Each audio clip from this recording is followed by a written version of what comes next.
Judi, this is Hayes. Hi. iHeart, St. Louis, duo. We're like a duo. Yes, We're we are. duo dogs.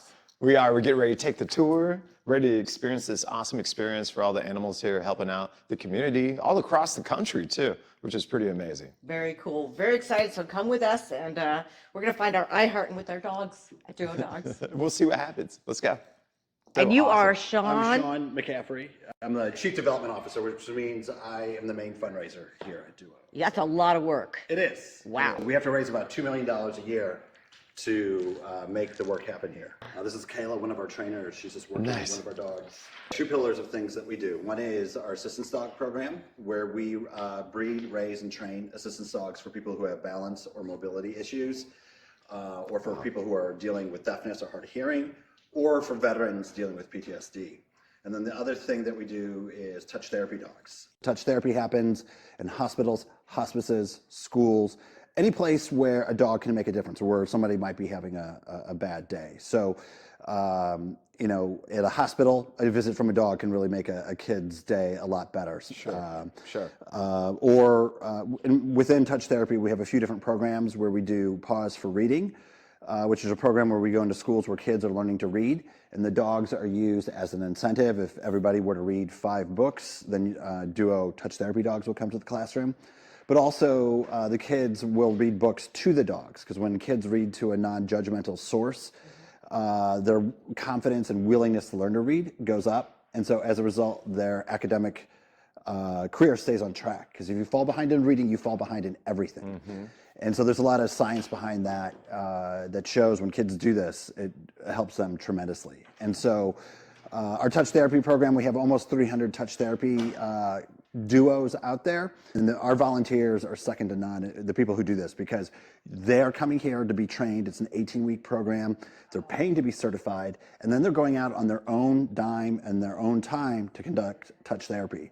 So it's really amazing. With our assistance dogs, which we'll learn a lot more about on our tour, they are free to people who receive them, but it costs us about $50,000 to from the time they're born until the time that they go out the door. We've invested about $50,000. So that $50,000 is not only basic overhead of this building, et cetera, but it's the training, the vet costs, all of that goes into them. And so it's my job to raise that money so people who are dealing with those issues don't have to pay. How many people come through to take advantage of the opportunity here with Duo? So we have over 500 volunteers at any given time, and it's an incredible thing because they help keep our costs low. In fundraising, we are. I'm very proud that we're very efficient with the money. So if you give $1 to Duo, 77 cents of that is going directly to programming. So our volunteers help us keep overhead pretty low. So our volunteers, like I said, do everything from the touch therapy program, work at our front desk, even some of our gardening. It's really amazing, the Duo community and what they do. And then our assistance dogs, they go home with a volunteer puppy raiser at 8 weeks of age, and that person raises them in their home until they're about 15, 16 months old, and they bring them back here and they turn them back in. And then our trainers, like when you saw Kayla go by, she's one of the assistance dog trainers. They will then work with them and sharpen their skills. But these people are bringing little puppies into their home when they're the most destructive, the craziest time they're not potty trained. Yeah. And a tough time, but the training time, where you can really get them to adapt to the program, right? Right, and they're taking them out, to Home Depot and play, because they do have public access as a service dog in training, and without them, we couldn't do what we do. And then, obviously a question we're always asked are when people are doing this, don't you get attached to the dog? Yes, but that dog is going to go on and help somebody. Do bigger and better things, and it's.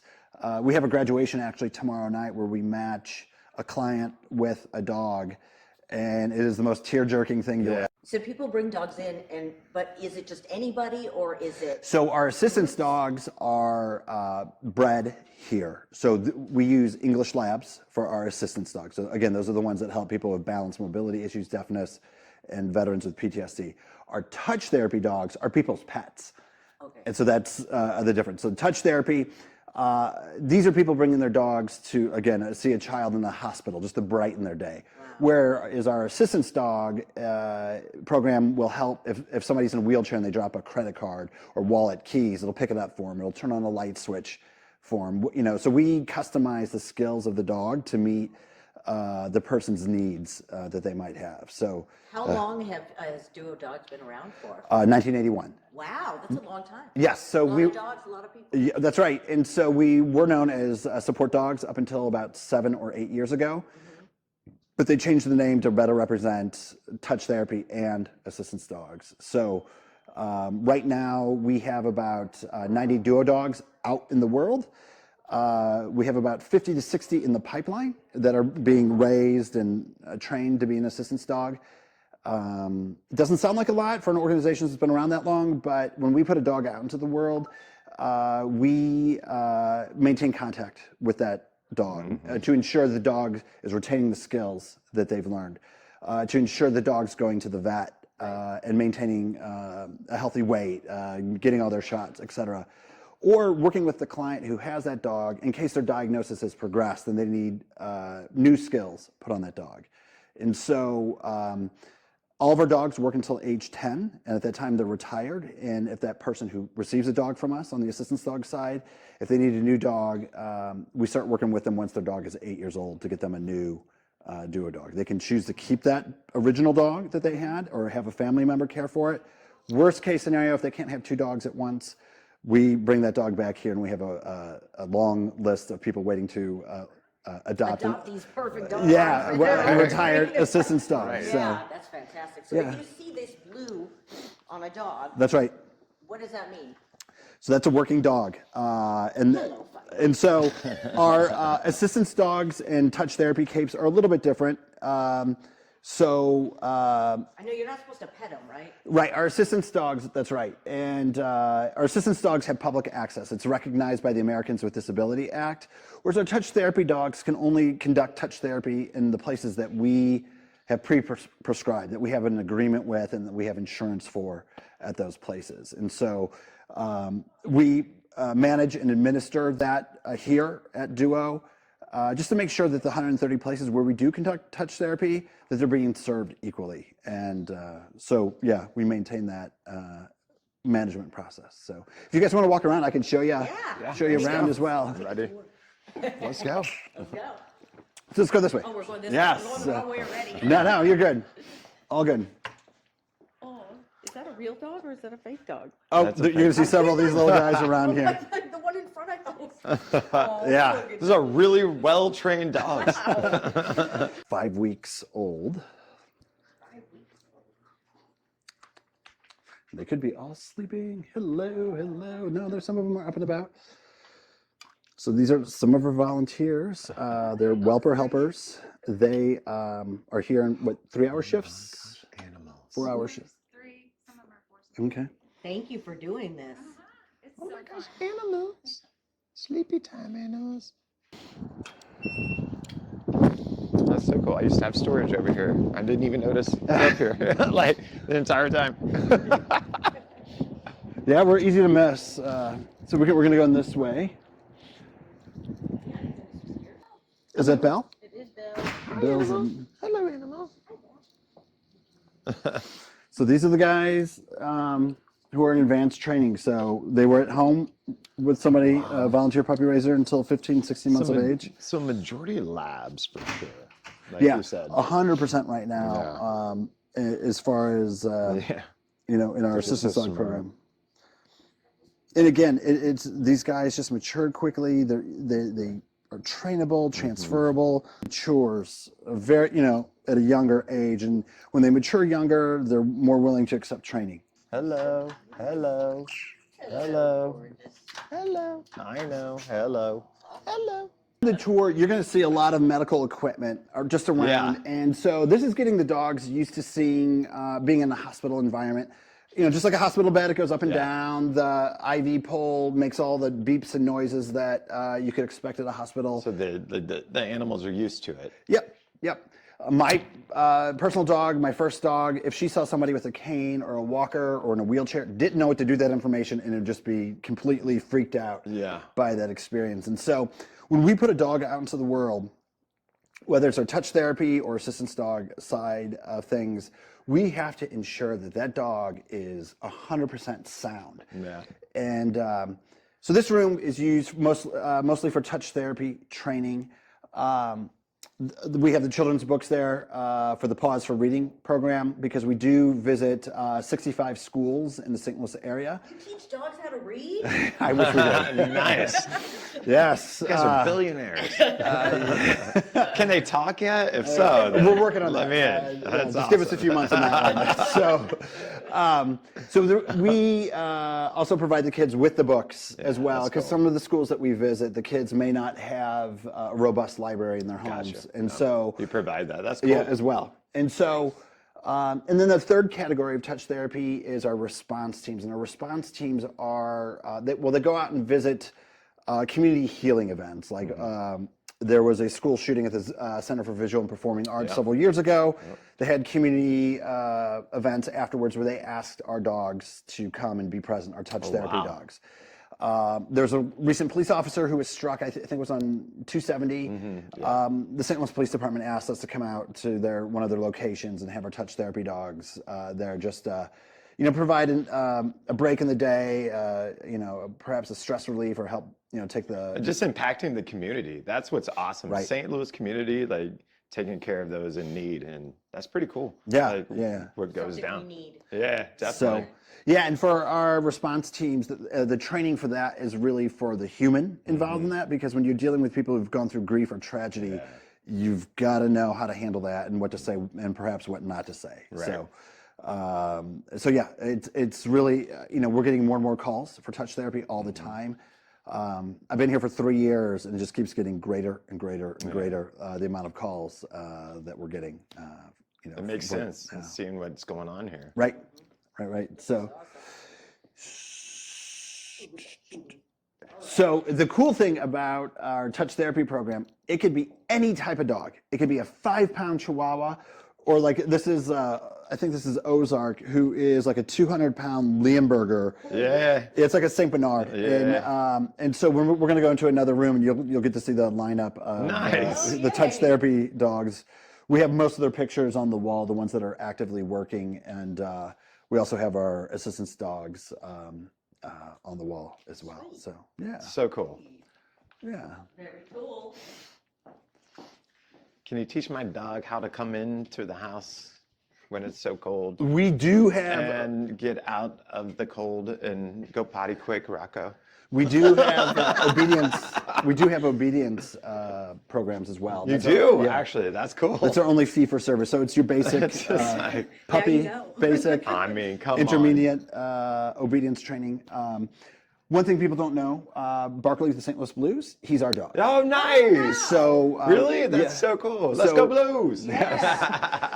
So Randy Gersh is Barkley's handler and has been since Bobby, what's up, Bobby? Rest in peace. has Yeah, been man. Randy's been a great friend to us, and helps us get the name out about Duo as well. But Barkley is at most Blues games. Yeah. Oh, yeah. And people get to pet him, and he's got his own little area there where he hangs out, and fans can come by and. That's check an him out. amazing picture Yeah. with Bobby. That's so cool. These fans are going, oh, I want to be that Yeah. dog. So, yeah. It's So cool. Yeah. So we're gonna go. This is a tricks class that. Okay. So again, this is like people who are coming in, bringing their own personal dog. Can you train my boyfriend? No boyfriends allowed, Julie. No boyfriends We don't want to allowed. distract too much from them, because if new people coming into a classroom, the dogs might. All good. Yeah. Watch your step here. This is just one of the training things for our assistance dogs, teaching them about different surfaces. So, as I mentioned earlier, these are our touch teams over here. Wow. They're every type of dog that you can imagine. These are out of St. Louis? All these animals? Yep. It's like they have their own baseball cards. Yeah. Well, exactly, because when you're visiting kids in hospital, they literally have baseball cards that they hand out to the kids. So neat. And So so, see one like my dog, Riley. Like, so Rocco has hope. yeah. Oh, Rocco. So, like I said, it's every breed, mixed breed, et cetera, is up there. And That's a lot of dogs. it is. And again, it's So not cool. the type of dog, it's the temperament of the dog Yeah, you're right. that makes this combination work. So, and over here are the assistance dogs that are out serving all across the United States. We have one dog in Canada, one dog in the UK. We're mostly focused here in the St. Louis area, but if somebody in a different area needs our services, we certainly wouldn't turn them down. And you can sort of see like the type of dog. One thing I didn't talk about was our the facility dogs, and I'll explain a little bit more about them. But again, when we put that dog out in the world, we are working with that dog, making sure that the dog is doing what it was trained to do and remaining healthy. So maybe we can go across the hall, and Tony might let us fill us in on. Tony, do you mind if we come in? No. Okay, great.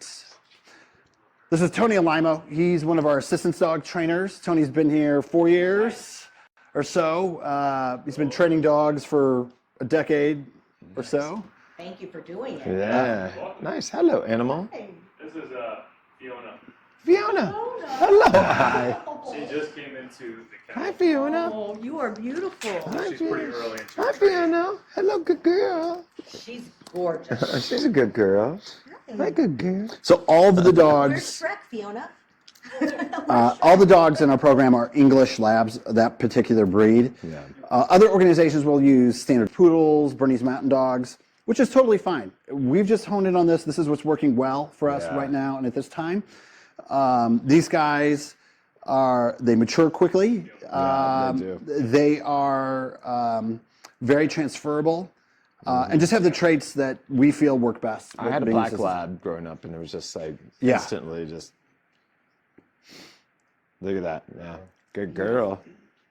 So Tony, what do you think Fiona might be? Like, if you had to guess, like, move in the future, what type of assistance dog? She's too early to tell. Okay. Yeah. Yeah. Because we also, over the holiday break, we send them home with their VPRs. So they get 2 weeks. They get 2 weeks off, and then with all the snow and ice we got, they got an additional almost 10 days off because we didn't want to bring them into the kennel. Yeah. We wanted them to just stay at home and stay home, relax. We don't have to worry about, someone having trudging snow or ice to come in here to take care of them. So we're kind of on reset mode, but she's a little higher energy than the other ones. And early in our She training. seems pretty calm to And me. very early into her training. She's higher energy for where she's at right now. Hey, girl. So one of the things I haven't yet shared with you is our Yeah. facility dogs. So a facility dog belongs to a hospital, a child advocacy center, a courtroom, a place like that. They largely act like a touch therapy dog. Again, they're helping people who have been through a traumatic process. Perhaps at a child advocacy center, a child has repeatedly told people 1,000 times what has happened to them. As you might imagine, having a dog there to comfort you during that process might be of a great help. In some cases, these children have lost all faith in adults and won't share anymore, but they might share with the dog. Right. We have a mock courthouse or trial stand there, because again, when somebody's on the stand testifying, they can hold the leash to the dog and give them a sense of control, give them a sense of power while they're going through that process. That's And so- really cool, actually. And so we actually have a child advocacy center who will be receiving their dog tomorrow. They've been here all week working with Tony and the team to learn how to handle the dog. And that dog is going to be used in forensic interviews. So when they're talking to the victims, the dog will be there to comfort and support them during that process. So it's really incredible. And then the dogs who are on the witness stand, again, have to be cool, calm, collected. In most cases, when they're in the courtroom, the only people who know they're there are the person on the stand, the judge, and perhaps the attorney. Yeah. And so it takes a very special type of dog to do that type of thing. So Yes. Is that absolutely. allowed in any courtroom, or do you have to get permission? It's up to the judge, I believe. But we at the St. Louis County Prosecuting Attorney's Office here in Clayton, they have a facility dog that is there and has been there for several years now, and it's just been an incredible resource for them. In fact, every fall we have a lecture series here, and all the lectures are either around the work that we do or some other dog-related topic. And it's Levi at Levi at the St. Louis County Prosecuting Attorney's Office. Levi's handler is here and just sharing some of the stories, how Levi has helped people through the worst day of their lives, and perhaps they were on the stand testifying about, against somebody that they did something very bad to them. Yeah. So Should you walk your dogs on the left? I'll let Tony answer. Yeah. Our dogs, yes. Like any dog, your dogs, So, okay, specifically. Yeah. Years ago in competition, left became heel position, I gotcha. and now that's kind of just ordinary to keep. One, they're not in front of us, they're not tripping us up. A lot of our clients have challenges. The ones that can walk, they have a lot of problems being able to be sturdy on their feet. So really making sure that the dogs on one side or the other. We have had a few dogs get placed on our right side, so we do have to switch their entire, from 8 weeks old to now, their training to the right side. But some dogs are pretty quick about learning that. Yeah. But I didn't know if it's a dominant side or, not usually. Yeah. It's just, you're here, this is kind of your home base. Right. And you're not tripping me up and I'm not tripping you Gotcha. up. Yeah. Yeah, I noticed Super the cool. dog that I'm watching, she always wants to be on my left side. Yeah. It's so funny. And I'm like, don't you want to go back? She'll always come around on my left side. Yeah.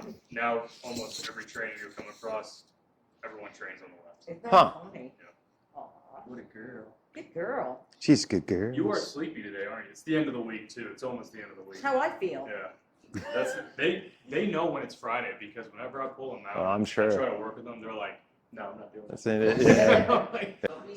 Sean, thank you so much. Thank you for coming. Great tour. Now, Thanks. if people want more information, best thing to do is Visit our website, duodogs.org. What an awesome tour. Yes. Sean, Thank you for coming thank by. you. We Yeah. appreciate it. So cool. Thanks, Judy. thank you. I thought this was a real dog. Fido.